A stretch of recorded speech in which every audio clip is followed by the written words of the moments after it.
आपने जागरण गीत कविता में ये जाना कि किसे जगाना है, सोए हुओं को या निराश लोगों को। यही कवि ने हमें समझाना चाहा है। अब समस्या ये आती है कि जागरण आएगा कैसे, जागरण आने के लिए हमें क्या करना है। तो सबसे पहले हमें जो समझ में आ रहा है वो बिंदु है परिश्रमी बनना। बच्चों, आपके जीवन में परिश्रम का बहुत महत्व है।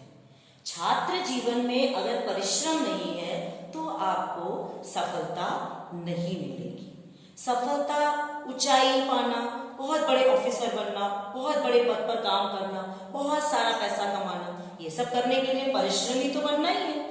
और परिश्रम हमारा छात्र जीवन से शुरू हो जाता है। जब हम टीचर द्वारा पढ़ाए हुए पाठों को अच्छे से पढ़ते हैं, लिखते हैं, सभी विषयों का अध्ययन करते हैं, तभी तो हमारे अंदर परिश्रम करने की भावना पनपती है। घर में आप देखिए, आपने इस लॉकडाउन में अपने माता पिता को परिश्रम करते देखकर उनका साथ दिया, उनका सपोर्ट किया, उनको सहयोग किया। आपको परिश्रम करने की प्रेरणा अपने माता पिता से मिली और स्कूल में किससे मिलती है? टीचरों से। हम आपको परिश्रम करके इतना अच्छा पढ़ाना चाहते हैं कि एक एक बच्चे को समझ में आए। अब आप दूसरा बिंदु देखिए, यहाँ पर क्या है? चुनौतियों को स्वीकार करके आगे बढ़ना। आज के समय में आप खुद बताइए, क्या हमारे जीवन में चुनौती नहीं है?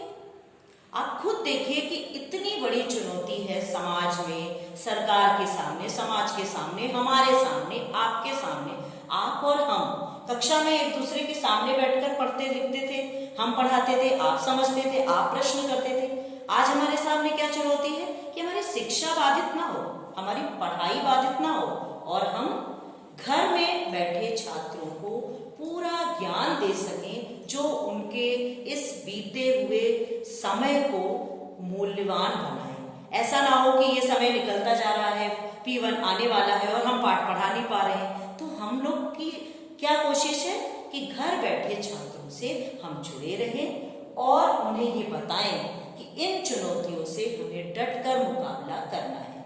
कोविड-19 ने तो हमें बहुत अच्छे से सिखाया है कि हमें अपनी चुनौतियों से सामना कैसे करना है।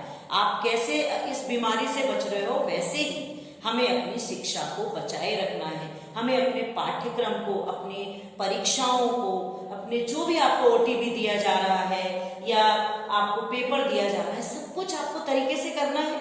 यही चुनौती स्वीकार करना है। अगर आप ऐसा करने में सफल होते हैं, आपका रिजल्ट आपके परिश्रम और चुनौती दोनों एक दूसरे से जुड़े हुए हैं। चुनौतियों को तभी आप स्वीकार कर पाएंगे जब आप परिश्रमी बनेंगे, मेहनती बनेंगे।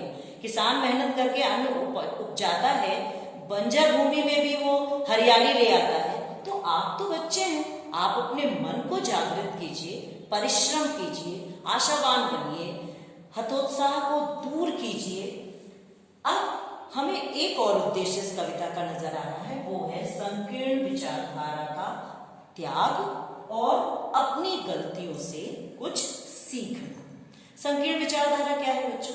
छोटा बड़ा, कि वो धनवान है, वो गरीब है, या वो बहुत ऊंचे कुल का है, वो बहुत छोटे कुल का है। ये जो संकीर्णता है, धर्मों के प्रति, जाति के प्रति, वर्ग के प्रति, लोगों में गोरा काले का भेद, बहुत सारी संकीर्ण विचारधाराएं हैं। उन संकीर्ण विचारधाराओं को अगर हम त्याग देते हैं, अगर हम उनको दूर करने का प्रयास तो कर सकते हैं। सब तो खत्म नहीं होता, हमारे करने से सब कुछ खत्म नहीं होता। लेकिन आपको पता होगा कि भगवान राम जब पुल बन रहा था, उनका राम सेतु निर्माण हो रहा था, तो एक छोटी सी गिलहरी क्या करने लगी? आकर समुद्र में दूर से लाती और रेत डाल देती आकर। तो उससे क्या हुआ? क्या वो पुल बनाने में सहायता कर रही थी? नहीं, उसने उस भगवान राम के उस सफल कार्य को पूर्ण करने में अपना योगदान दिया। भगवान राम के सामने बहुत बड़ी चुनौती थी कि सागर पे पुल बनाना, और वो एक छोटी सी मदद करने के लिए आई और अपनी मदद से उसने ये साबित किया कि कोई छोटा बड़ा नहीं है, सब समान है। और यही संकीर्णता अगर हम छोड़ देंगे तो हम क्या करेंगे? हम हमेशा दूसरों की गलतियां देखते हैं। क्लास में आप बैठते हो, मैम इसने ये तोड़ दिया, मैम इसने ये कर दिया, मैम इसने हमें मार दिया, इसने मेरा पेज फाड़ दिया। अपनी गलतियों को देखें।